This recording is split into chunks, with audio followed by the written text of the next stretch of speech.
మీ అందరికి కూడా సాయంకాల సమయంలో శుభములు తెలియజేసుకుంటా ఉన్నామండి.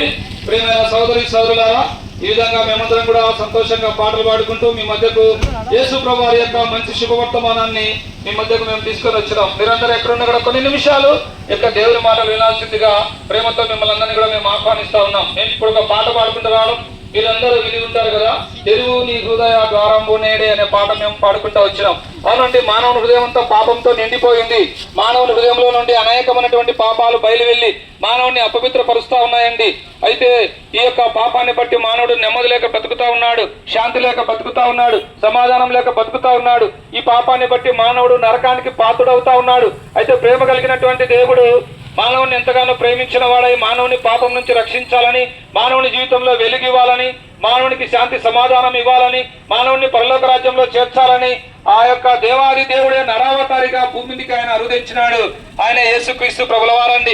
యేసు అనగా రక్షకుడు, క్రీస్తు అనగా అభిషక్తుడు. మానవులందరి పాపముల కొరకు యేసు ప్రభు ఈ లోకానికి ఆయన దిగి వచ్చినాడు. మనందరి పాపముల కొరకు యేసు ప్రభు సిలువనెక్కినాడు.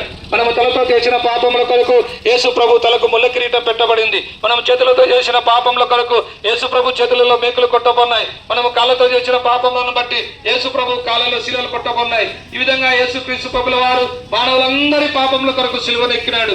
ఆయన సిలువలో మరణించినాడు, సమాధి చేయబడినాడు, మూడో దినాన మరణం జయించి తిరిగి లేచినాడు, ఆ పరలోకానికి ఆరోహణుడైనాడు. ఈ మాటలు వింటున్న సోదరి సోదరుడా, ఈ యొక్క సాయంకాల సమయంలో యేసుక్రీస్తు ప్రభుల వారు నిన్ను ఎంతగానో ప్రేమిస్తా ఉన్నాడు. కనుక నీ పాపం పోవాలంటే నువ్వు ఎక్కడికి వెళ్ళాల్సిన అవసరం లేదు. యేసు ప్రభా, నేను పాపిని, నన్ను క్షమించు, నీ రక్తంతో నా పాపం కడుగున ఒక చిన్న ప్రార్థన చేసుకుంటే చాలు.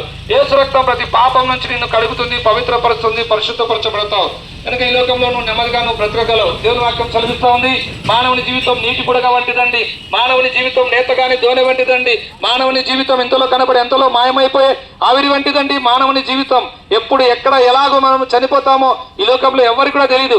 అయితే నువ్వు పాప క్షమాపణ పొంది యేసు ప్రభు నీ హృదయంలో చేర్చుకుంటే నువ్వు ఎప్పుడు చనిపోయినా కూడా పరలోక రాజ్యంలో దేవునితో కూడా నువ్వు ఉంటావు. అలాగ నువ్వు ఉండాలన్నదే దేవుని యొక్క నిత్యమైనటువంటి సంకల్పం. ఒకవేళ సాయంకాల సమయంలో నువ్వు అనుకుంటా ఉన్నావేమో ఇది మాకు కాదులే వేరే వారికని, అలాగనే కాదండి. యేసుక్రీస్తు అందరికీ కూడా ప్రభు అయి ఉన్నాడు. కనుక ఆయన నిన్ను రక్షించడానికి ఈ లోకానికి దిగి వచ్చిన నీ రక్షకుడు, లోక రక్షకుడు, జగత్ రక్షకుడు. నిన్ను రక్షించడానికి వేరే మార్గం లేనే లేదు. యేసు ప్రభే మార్గం, యేసు ప్రభే సత్యం, యేసు ప్రభే జీవం. ప్రభునేసందు విశ్వాసం ఉంచండి, అప్పుడు మీరును మీ ఇంటి వారిని గొప్ప ఆత్మరక్షణ, పాపక్షమాపణ, పరలోక రాజ్యం మీరు పొందగలరు. మీ యొక్క గ్రామం గురించి, మీ అందరి గురించి మేము ఇప్పుడు ప్రార్థన చేస్తాం. ప్రేమ నమ్మకం గల మా ప్రియ రక్షకుడు అయిన యేసు ప్రభు, మీ పాదములకు వందనాలు చెల్లించుకుంటున్నాం. ఈ గ్రామాన్ని మీరు ప్రేమించినందులకై మీకు ఎంతో వందనాలు. ఈ గ్రామ ప్రజలను ప్రేమించి ప్రభా మరి ఆ గ్రామానికి స్వార్థం తీసుకొని వచ్చినారు. ప్రభా, మీరు పాపల రక్షకుడని, పాపల కొరకు సిలువలో మరణించి తిరిగి లేచినాడని, పాపం ఒప్పుకుంటే క్షమించగల గొప్ప దేవుడు అని ప్రభా ఈ ప్రజలందరితో కూడా మీరు మాట్లాడినారు. ప్రభా, విత్తన వాక్యం నీకు ఫలింపచేయము, కొన్ని ఆత్మలకైనా మేలు దయచేయము తండ్రి. ఈ ప్రాంతానికి శుభమని చెప్పి వెళ్తున్నాం. మీరే కార్యం జరిగించి మీరే మహిమ పొందండి. ముందుకెళ్తున్నాం.